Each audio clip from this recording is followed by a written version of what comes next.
Kabanata 1496, ang pagharap sa Spirit Realm Powerhouse. Sa sandaling iyon. Boom! Nanginag ang kalangitan. Nabitak ang lupa. Ang mga bundok sa paligid ay isa-isang gumuho. Maging ang araw at buwan ay tila nawalan ng liwanag dahil sa nakakatakot na pressure na bumabalot sa buong rehiyon. Sa gitna ng nagngangalit na hangin, dahan-daang lumutang si Zephyr sa himpapawid. Tahimik. Ngunit mapanganib. Habang bahagya niyang iminumulat ang kanyang mga mata, isang nakakakilabot na aura ang kumalat sa paligid. Sa kabilang panig, unti-unti ring lumitaw ang figure ng matandang lalaki. Ang kanyang mga mata ay parang mga bituing umiikot sa kawalan. At ang kanyang presensya ay sapat upang takutin ang karamihan ng mga cultivator. Ngunit nang makita siya ni Zephyr, bahagya lamang siyang napakunot-noo. Hindi dahil sa takot, kundi dahil sa galit. Kung hindi dumating ang matandang ito, baka natuklasan na niya ang lihim na koneksyon sa pagitan ng puno ng walang hanggan at ng Archie and Greenwood primordial energy. Ngunit ngayon, naputol ang lahat. Nakaiwas ka sa aking unang pag-atake. Malamig na sabi ng matanda. Kaya pala hindi ka napatay ng mga walang kwentang miyembro ng angkan ng Lee. Tumigil siya sa ere. At direktang tumingin kay Zephyr. Ikaw si Zephyr. Ibigay mo ang Archie and Greenwood primordial energy. At maaari kitang patawarin. Tahimik na napangiti si Zephyr. Ngunit malamig ang ngiting iyon. Sapat na. Talagang nabunyag na ang balita. Unti-unting naging mabangis ang kanyang mga mata. Tanging ang angkan ng Lee lamang ang may kakayahang ilantad ang lihim na ito. At ngayon, dumating na agad ang unang sakam na nilalang. Sa kanyang balikat, sumanghap ang Nine Netherbird. Sinabi ko na sayo. Dapat nilipol mo ang angkan ng Lee. Ngayon, nagsisimula na ang problema. May maliliit na apoy na sumasayaw sa paligid nito habang nagsasalita. Ngunit hindi ito pinansin ni Zephyr. Diretso siyang tumingin sa matandang lalaki. Pagkatapos ay ngumisi. Ikaw lang. Dalawang salita lamang. Ngunit sapat iyon upang baguhin ang mukha ng matanda. Hinahanap mo ang kamatayan. Boom. Agad siyang sumabog sa galit. Mabilis niyang itinuwid ang kanyang palad. Parang espada. Parang talim ng langit. Sa isang bagsak. Isang kulay abong enerhiya ang sumabog palabas. Unti-unti itong naging isang dambuhalang talim na bato. 1,000 metro ang haba. Parang kayang hatiin ang buong mundo. Rumble. Saan man dumaan ang talim. Nawasak ang mga puno. Nagkawatak-watak ang mga bato. Naging abo ang lahat ng madaanan nito. Ang nakakatakot na puwersang nakapaloob dito ay sapat upang durugan ang isang bundok. Levi 6 na Spirit Realm. Mahinang bulong ni Zephyr. Nagningning ang kanyang mga mata ng pilak at pulang liwanag. Sa halip na umatras, diretso siyang sumugod. Ano? Nanlaki ang mga mata ng matanda. Hindi niya inaasahan ang ganitong reaksyon. Ang kanyang pag-atake ay isa sa pinakamalalakas niyang teknik. Ngunit sa halip na umiwas, pinili ni Zephyr na salubungin ito ng harapan. Whoosh! Biglang bumukas ang napakalaking pakpak sa likod ni Zephyr. Parang pakpak ng sinaunang Diyos. Parang pakpak ng isang nilalang na kayang lampasan ang hangganan ng kalangitan. Kasabay nito, nagsimulang umikot ang iba't ibang kapangyarihan sa kanyang katawan. Ang kapangyarihan ng buhay. Ang kapangyarihan ng puno ng walang hanggan. At maging ang Archie and Greenwood primordial energy. Lahat ay nagising. Napangiti ang matanda. Sa kanyang paningin. Patay na si Zephyr. Napakabata. Ngunit napakayabang. Hindi mo alam ang agwat natin. Sa harap ng isang tunay na Spirit Realm powerhouse. Wala kang pag-asang mabuhay. Ngunit sa mismong sandaling iyon, biglang tumibok ang Archie and Greenwood primordial energy sa loob ng katawan ni Zephyr. Ding! Muling umalangaw-ngaw ang sinaunang kampana. Kasabay nito, lumitaw ang berdeng simbolo sa pagitan ng kanyang mga kilay. At sa loob ng kanyang kamalayan, muling nagpakita ang misteryosong figurang nakaupo sa tuktok ng puno ng walang hanggan. Sa pagkakataong ito, hindi na ito nanatiling tahimik.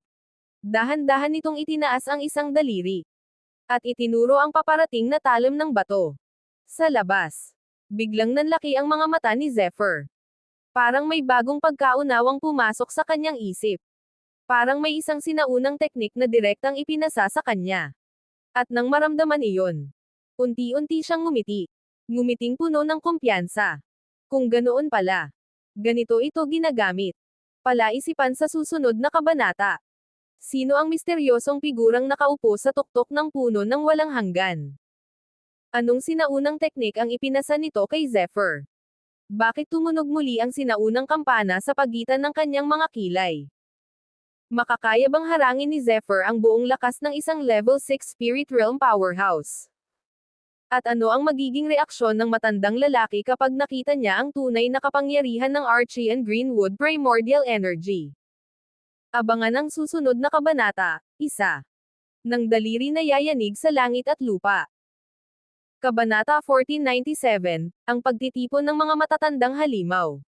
Sa paningin ng matandang lalaki, patay na si Zephyr. Sa isip niya, sa sandaling bumagsak ang dambuhalang talim na bato, ang binata ay dapat naging isang tumpok ng dugo at laman. Ngunit, sa mismong sandaling iyon, bang! Ikinumpas ni Zephyr ang kanyang kamao. Wala itong anumang marangyang galaw. Walang nakasisilaw na liwanag. Walang nakakatakot na pagsabog. Isa lamang itong simpleng suntok. Ngunit sa loob ng suntok na iyon, may nakatagong walang hanggang banal na kapangyarihan. Parang nagmula ito sa simula ng panahon. Parang nagmula ito sa pinagmulan ng lahat ng buhay. CRAAACK. Nagbanggaan ang kamao at ang talim na bato.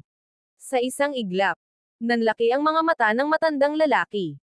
Ang kanyang pinakamalakas na pag-atake ay nagkaroon ng mga bitek. 1, 10, 100, 1,000. At pagkatapos, BOOOOM. Sumabog ito sa hindi mabilang na piraso. Ano? Napaurong ang matanda. Hindi siya makapaniwala. Ngunit wala na siyang oras para mag-isip. Dahil sa parehong sandali, nawala si Zephyr. Swoosh! Parang kidlat. Parang multo. Sa tulong ng blazing Sunhill Lightning Wings, lumitaw siya sa harap ng matanda sa isang kisap mata. Hindi maaari. Nagbago ang mukha ng matanda. Ngunit huli na. Masyadong mabilis. Masyadong mabagsik. Masyadong nakakatakot. Puchi. Isang malamig na liwanag ang kumislap. Kasunod nito, umulan ng dugo mula sa kalangitan. Nagkalat ang mga laman. Nagliparan ang mga buto. Ang isang makapangyarihang Levi-anim na Spirit Realm Powerhouse ay hindi man lamang nakapaglabas ng pangalawang atake bago tuluyang mapatay. Tahimik ang paligid. Tanging ang tunog ng hangin ang maririnig. At pagkatapos, meow. Masayang tumalon si Meatbun. May hawak itong dagwang singsing. Ang mga mata nito ay kumikinang na parang isang sakam na negosyante na nakakita ng gintong bundok. Masaya nitong iniabot ang singsing kay Zephyr. Napangiti si Zephyr. Magaling. Dahan-dahan niyang kinuskos ang ulo ni Meatbun bago ito inilagay sa kanyang balikat. Ngunit walang kasiyahan sa kanyang mukha. Sa halip, mas naging seryoso siya. Isa lamang siyang tagapagpauna. Mahina niyang bulong. Hindi niya pinaniwalaang ang isang simpleng Spirit Realm Cultivator lamang ang makakatunten sa kanya ng ganoon kabilis. May mas malaking puwersang gumagalaw sa likuran. At ang mga taong iyon, sila ang tunay na panganib. Ang Archean Greenwood Primordial Energy. Ang puno ng walang hanggan. At maging ang Ancient Draconic Bloodline. Lahat ng ito ay sapat upang baliwin ang pinakamalalakas na eksperto ng mundo. At ngayon, nabunyag na ang kanyang lihim. Swoosh! Muling kumalat ang kidlat sa likod ni Zephyr. Agad siyang naglaho sa kawalan. Parang isang sinag ng liwanag. Ngunit ilang sandali lamang matapos siyang umalis. Nagbago ang langit. BOOOOM. Rumble. CRAAACK. Mula sa tatlong magkakaibang direksyon, sumabog ang nakakatakot na presyon. Nagngalit ang hangin. Nayanig ang kalangitan.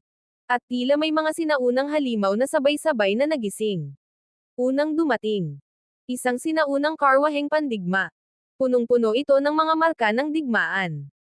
Habang gumugulong ito sa himpapawid, lumilitaw ang mga anino ng mababangas na halimaw sa paligid nito. Parang may 10,000 kaluluwang nakakulong sa loob. At sa ibabaw nito, nakatayo ang isang lalaking nakasuot ng itim na baluti. Malamig ang kanyang mga mata. Mabagsik ang kanyang aura. At ang amoy ng dugo sa kanyang katawan ay sapat upang magpayanag ng loob ng karaniwang cultivator. Kasunod niya, isang binatang mukhang 20 taong gulang lamang. Ngunit ang kanyang mga mata ay tila nakakita na ng napakaraming siglo. Mabagal siyang naglalakad sa kawalan.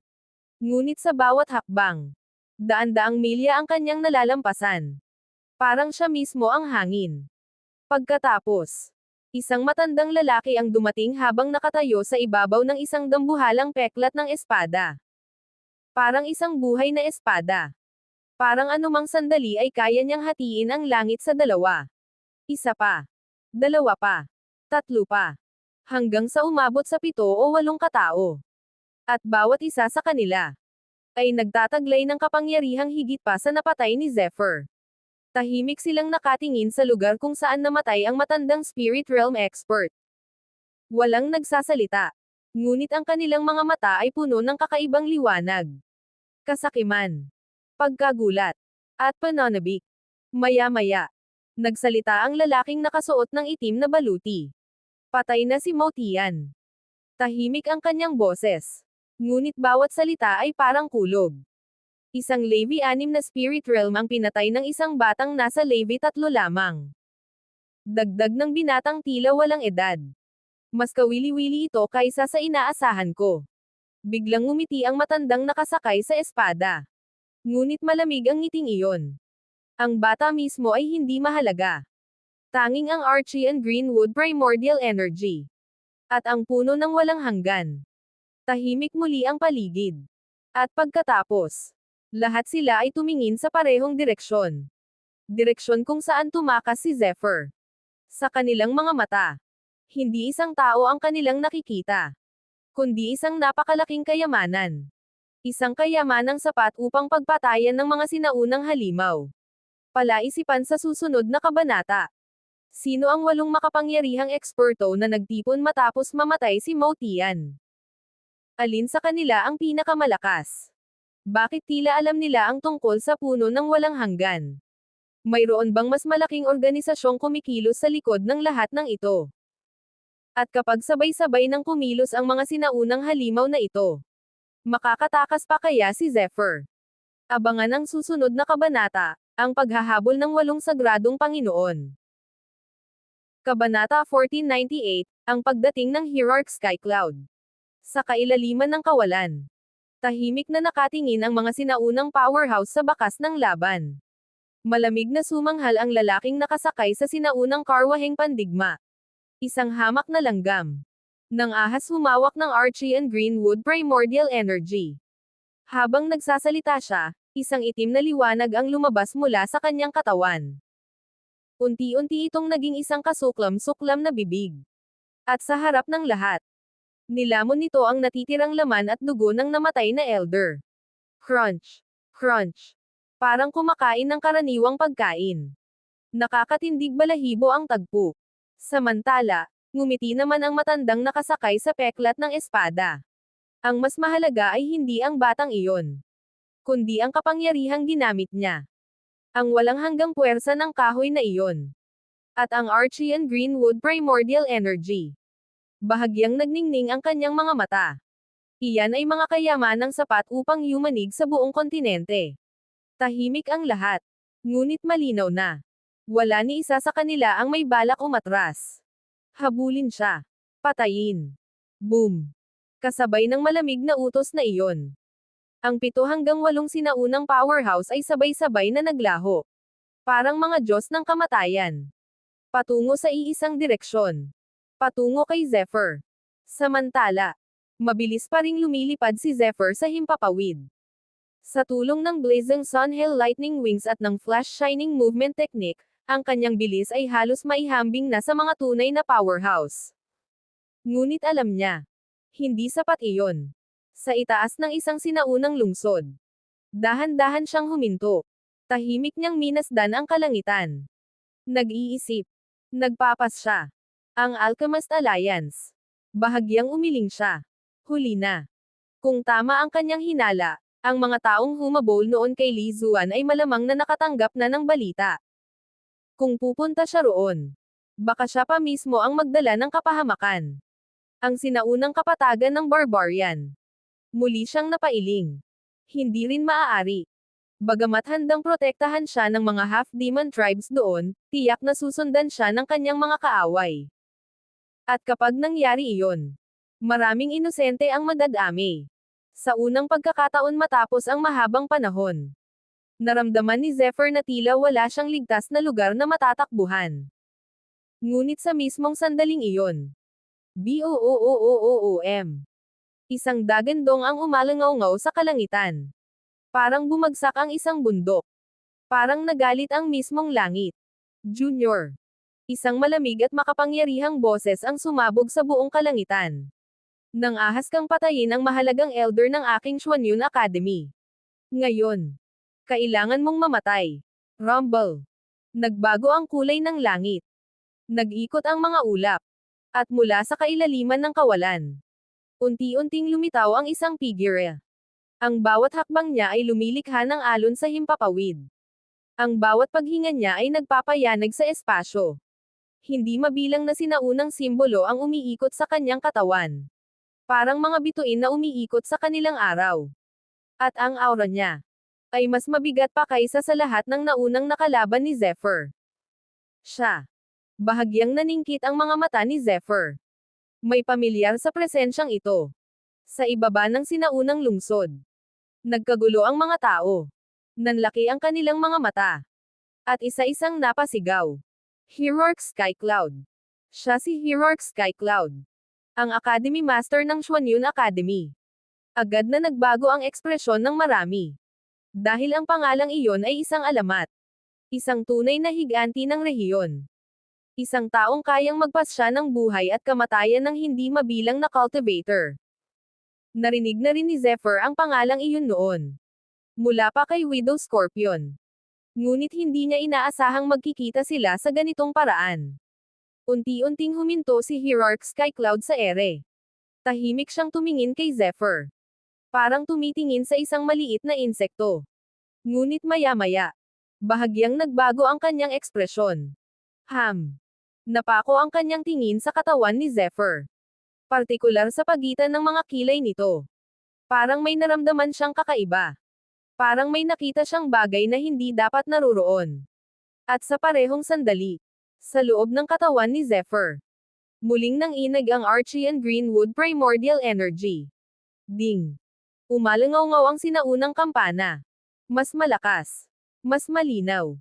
Mas nakakatakot. Biglang nanlaki ang mga mata ni Hierarch Skycloud. At sa unang pagkakataon, lumitaw ang pagkabigla sa mukha ng Academy Master. Iyan ay hindi maaari. Palaisipan sa susunod na kabanata. Ano ang nakita ni Hierarch Skycloud sa katawan ni Zephyr? Bakit bigla siyang nagulat sa tunog ng sinaunang kampana? May alam ba siya tungkol sa Archean Greenwood Primordial Energy? Kaaway lamang ba siya, o may mas malalim siyang koneksyon kay Li Zuan? At bakit tila natakot ang isang makapangyarihang Academy Master sa isang bagay na nasa loob ni Zephyr? Abangan ang susunod na kabanata, ang lihim na kinatatakutan ng Xuanyun Academy. Kabanata 1499, ang pagkakulong sa lambat ng langit. Sa ibabaw ng sinaunang lungsod. Tahimik na nakatayo si Zephyr sa gitna ng napakaraming makapangyarihang aura.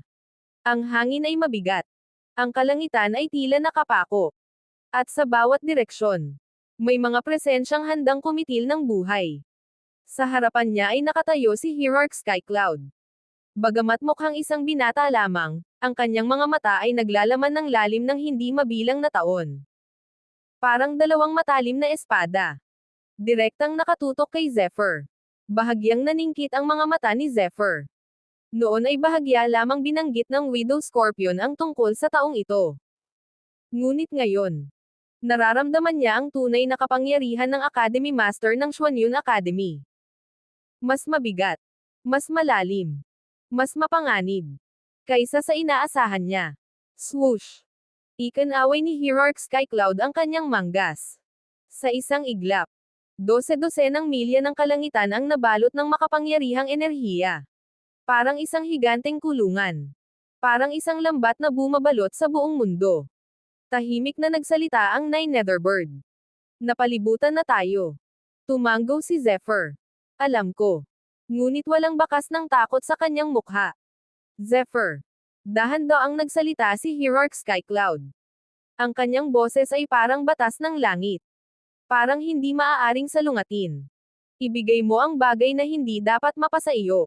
Pagkatapos, lumuhad ka at hintayin ang aking hatol. Tahimik ang paligid.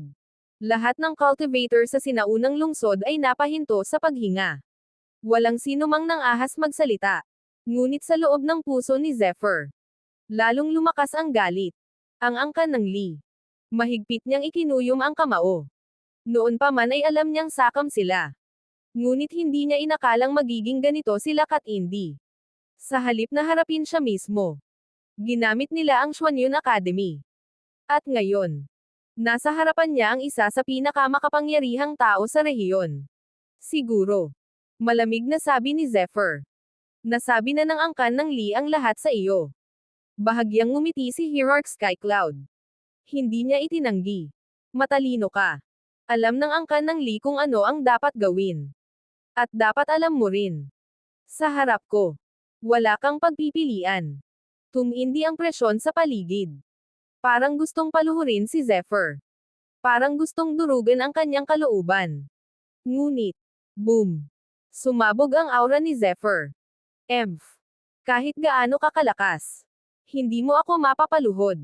Sa sandaling iyon, biglang bumukas ang blazing Sunhail Lightning Wings sa kanyang likuran. Kidlat, apoy, at hangin. Sabay-sabay na nagngalit. CRAAACK. Parang kidlat na bumagsak mula sa kalangitan. Sa harap ng lahat, naging isang guhit ng liwanag si Zephyr. At sumugod palayo. Tumatakas siya. Agad na nagtawanan ang maraming cultivator sa sinaunang lungsod. Sa kanilang paningin, isa lamang itong walang saysay na pagtatangka. Pagtakas. Malamig na ngumiti si Hierarch Skycloud. Makakatakas ka ba talaga? Unti-unti niyang itinaas ang kanyang kanang kamay. Napakasimple ng galaw. Ngunit sa sandaling iyon, nagbago ang kulay ng langit. BOOOOOOM. Sumabog ang walang katapusang enerhiya. Ang buong kalangitan ay tila napasailalim sa kanyang kontrol. Sa isang kumpas lamang, isang dambuhalang agos ng hangin ang sumabog. At habang umiikot ito, unti-unti itong naging isang napakalaking dragon python. ROOOOAR. Umalangaw-ngaw ang nakakabinging sigaw. Ang katawan nito ay umaabot ng libu-libong metro. Ang mga mata nito ay parang mga pulang buwan.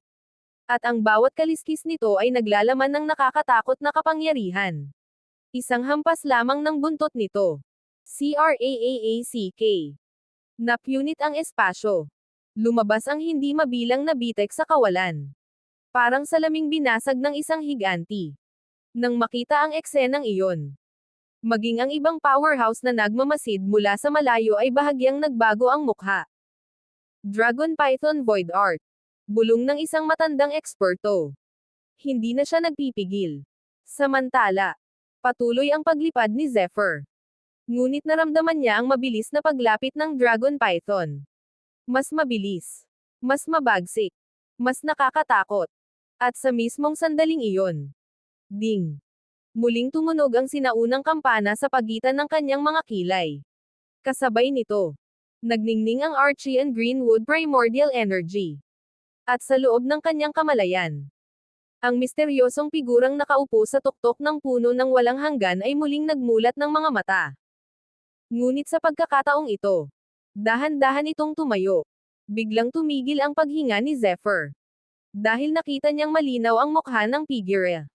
At ang mukhang iyon ay halos kapareho ng nasa isang sinaunang larawan na minsan niyang nakita sa mana ni Li Zuan.